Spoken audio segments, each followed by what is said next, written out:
जय गुरुदेव। गंदी वस्तुओं को त्यागो। गुरु ने साधना करते समय मुझसे कहा था कि किसी के कारोबार को शिवनेत्र प्राप्त करने हेतु छोड़ने की जरूरत नहीं है। खाना अच्छा शुद्ध खाओ और कपड़े साफ पहनो तथा अच्छे मकानों में रहो और फल फ्रूट चावल गेहूँ चना सब्जियाँ आदि खाओ। शिवनेत्र प्राप्त करने के लिए ये सूरत शब्द योग करने के लिए कुछ वस्तुओं को त्याग करना पड़ेगा, जैसे मांस शराब मछली अंडा गांजा भांग अफीम चरस। किसी की जीव की हिंसा भी नहीं करनी है और ना ही गंदी वस्तुएं पिएंगे। परमार्थ में ये वस्तुएं बहुत हानिकारक हैं। गंदी वस्तुओं को त्यागो।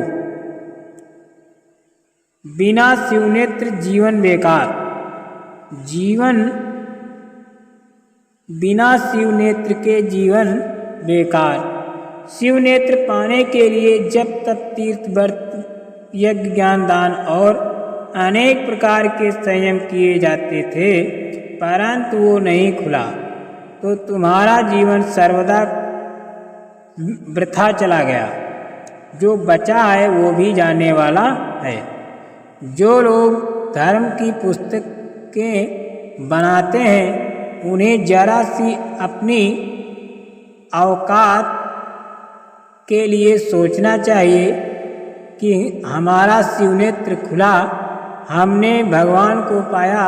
पुस्तकें बहुत काट छाँट कर लिख मारी और ये सत्य है कि धन कमा लिया, परंतु उनकी आत्मा अंधेरे में रही और आज भी है। आगे वही सजा होगी नरक और 84 में जो पाप कर्म का फल पाते हैं। पवित्र शक्तियाँ छुपेंगी। नाम आवाज यानी शब्द के साथ संबंध करके जीव ऊपर अपने घर में पहुंच सकता है। शिवनेत्र की साधना जो भी पुस्तक को पढ़कर करेगा उसका अवश्य नुकसान होगा। शिवनेत्र की साधना जो भी पुस्तक को पढ़कर करेगा उसका अवश्य नुकसान होगा। गुरु द्वारा साधन करना ये मेरा कहना मान लेना। आज लोगों ने भौतिकवाद की वजह से पराविद्या को लोप कर दिया। जो सुख की खान है लोग मशीनरी में उझलते जाते हैं। इसी से लोगों को चैन नहीं मिल रहा। काल भाव वाली शक्तियों का प्रादुर्भाव होगा और पवित्र शक्तियाँ छुपेंगी।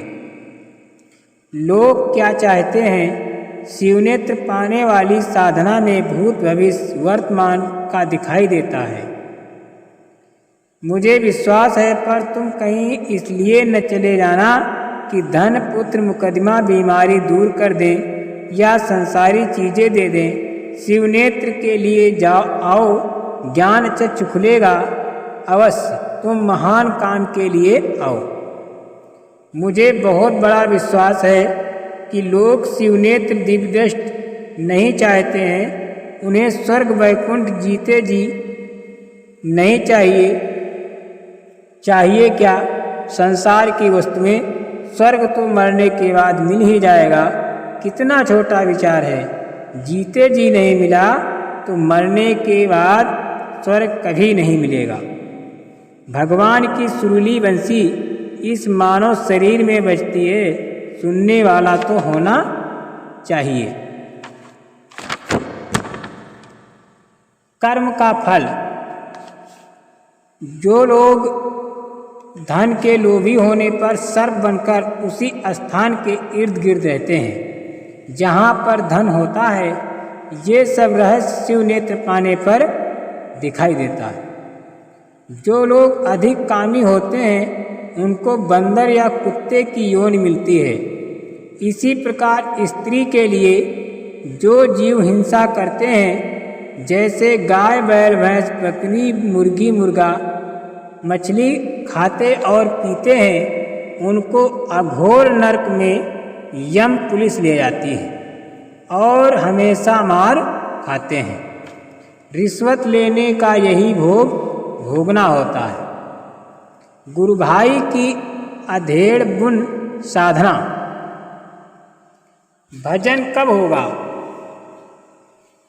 हमारे गुरु का सत्संगी कानपुर के एक पास गांव में रहता था। उसका समय आने जाने में निकल जाया करता था।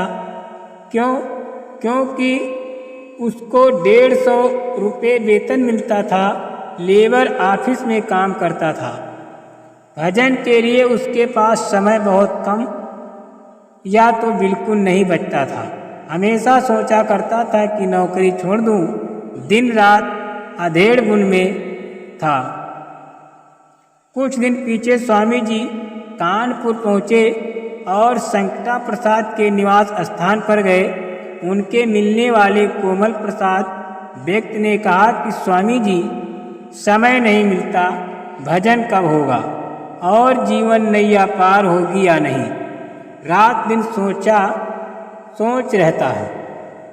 समय बहुत थोड़ा है, क्योंकि 42 वर्ष की उम्र हो गई है। अब क्या होगा? मुझे रात दिन सोच रहता है, क्या करूं? उत्तर देते हुए स्वामी जी ने कानपुर में कहा कि जब तुम टट्टी जाया करते हो, उस समय भजन पर बैठ जाया करो, वहाँ तुम्हें अवश्य समय निकल आएगा। 2 काम एक साथ होंगे, लैट्रीन और भजन एक साथ हो लेना। स्वामी जी की बात उसको ध्यान में आ गई और उसने इस बात को ग्रहण कर लिया। अब कोमल प्रसाद रोज लैट्रीन जाते समय भजन करने लगा और नित्य दफ्तर जाना, समय से रात 10 बजे घर पहुंचना बराबर चलता रहा। हम सभी लोग अपने अपने स्थान चले गए। सूरत खिंच गई। कुछ दिन बाद मुझे आने पर फिर मौका मिला और मैंने उनके गांव कानपुर गया। रात्रि को कोमल प्रसाद के घर पर रुका। प्रातः काल हुआ, वो जल्दी में लैट्रीन गए और साथ में भजन पर बैठ गए।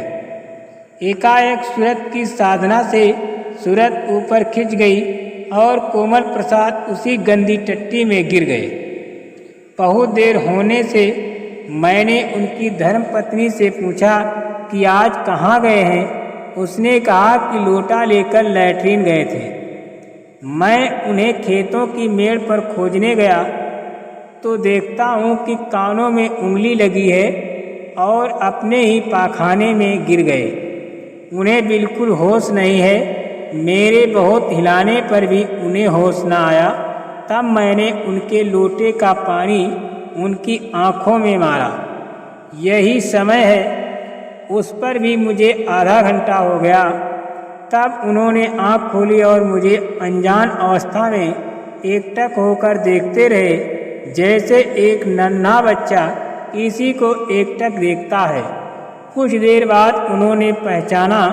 मैंने कोमल प्रसाद को उठाया और कहा कि आपको पखाना करते हुए ही मौका भजन करने का मिला है क्या? कोमल प्रसाद ने कहा, मैं गुरु के मुख से सुन चुका था कि कहीं मौका ना मिले तो लैट्रीन के समय कर लेना। मेरे पास भजन करने का वही समय है। साधना संभल कर फिर उन्होंने सुनाया कि हमारी रूह यानी आत्मा ऊपर को चढ़ गई और बहुत ऊंचे निर्मल प्रकाश देश में होकर आई है।